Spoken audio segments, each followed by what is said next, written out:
भारतीय सिविल सेवा में आईएएस, आईपीएस, आईएफएस और केंद्रीय सेवाओं के ग्रुप ए और ग्रुप बी की कई सेवाएं शामिल हैं।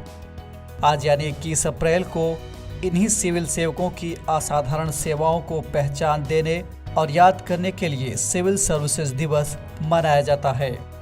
आज ही के दिन यानी 21 अप्रैल को साल 1948 में स्वतंत्र भारत के गृह मंत्री सरदार वल्लभ भाई पटेल ने दिल्ली के मेटकाफ हाउस में अखिल भारतीय प्रशासनिक सेवा प्रशिक्षण स्कूल में परिवीक्षाधीन अधिकारियों को संबोधित किया था, जहां उन्होंने अपने भाषण में लोक सेवकों को राष्ट्र सेवा की सच्ची भूमिका अपनाने के लिए प्रेरित करते हुए उन्हें भारत का स्टील फ्रेम कहा था।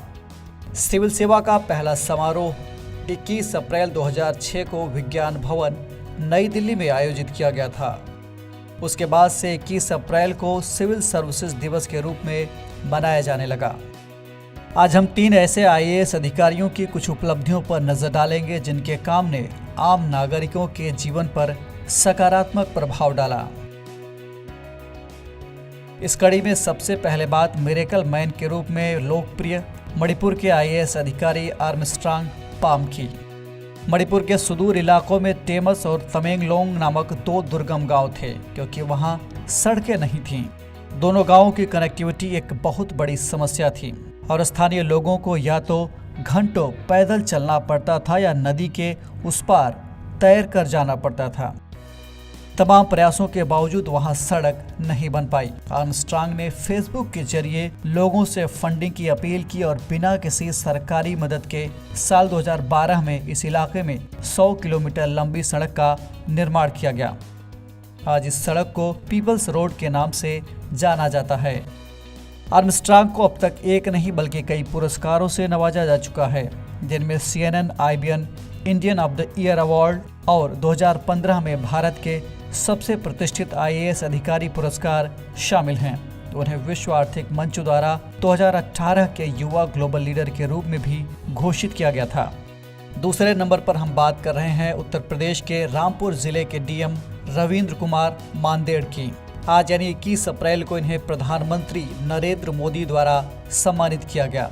दरअसल साल 2022 के प्रधानमंत्री एक्सीलेंस अवार्ड के लिए रामपुर जिले का चयन हुआ है। यह अवार्ड प्रधानमंत्री नरेंद्र मोदी द्वारा आज नई दिल्ली के विज्ञान भवन में आयोजित कार्यक्रम में रामपुर के जिलाधिकारी रविंद्र कुमार मांदेड़ को दिया गया। रामपुर जिले का चयन संवर्धन, जो कि वोकल फॉर लोकल पहल का द्योतक है, इसके क्षेत्र में इनोवेशन डिस्ट्रिक्ट के रूप में किया गया है। इस संवर्धन पहल के तहत जिलाधिकारी ने जिले भर के कुपोषित बच्चों को चिन्हित कर एक पोषण किट वितरित कराई। पोषित किट में ड्राई फ्रूट, काला गेहूं समेत मोटे अनाज को रखवाया गया था।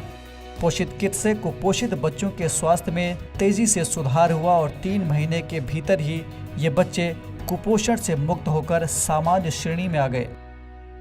रविंद्र कुमार मांदेड़ बीते दिनों जल संरक्षण के क्षेत्र में अथक और सराहनीय कामों के चलते चर्चा में आए थे। इसी काम के लिए इन्हें जल प्रहरी सम्मान भी दिया जा चुका है। तीसरे नंबर पर हम बात करेंगे 23 साल की उम्र में यूपीएससी क्लियर करने वाली आईएएस अधिकारी स्मिता सभरवाल की। स्मिता को पीपल्स ऑफिसर भी कहा जाता है। स्मिता सबसे पहले तब चर्चा में आई थी जब नक्सल प्रभावित क्षेत्र वारंगल में विकास कार्यों को बढ़ावा देने के लिए इन्होंने फंड योर सिटी नामक पहल की शुरुआत की थी। इसके जरिए कई overbridge, traffic junction, park, bus stop जैसी बड़ी संख्या में पब्लिक यूटिलिटी वाले स्थानों का निर्माण किया गया। ये फंडिंग पूरी तरह से आम जन द्वारा किया गया था। करीमनगर और मेदक में जिला कलेक्टर के रूप में इन्होंने स्वास्थ्य और शिक्षा के क्षेत्र में उल्लेखनीय योगदान दिया। यही नहीं, स्मिता मुख्यमंत्री कार्यालय में नियुक्त होने वाली पहली महिला आईएएस अधिकारी भी बन गई हैं। समय अभाव के चलते हमने यहाँ मात्र 3 अधिकारियों का ही जिक्र किया। देश भर में और देश के बाहर भी तैनात कई सिविल सेवक ऐसे हैं जिन्होंने अपने पहल से आम जनजीवन को एक नई सकारात्मक दिशा दी है। इनका काम ऐसा है कि इनको किसी सेलिब्रिटी की तरह उतना लाइमलाइट नहीं मिल पाता, लेकिन जिन लोगों के जीवन में ये उजाला लाते हैं उनके लिए ये किसी भगवान से कम नहीं होते। यूं ही नहीं, सरदार वल्लभ भाई पटेल ने इनको स्टील फ्रेम ऑफ इंडिया कहा होगा।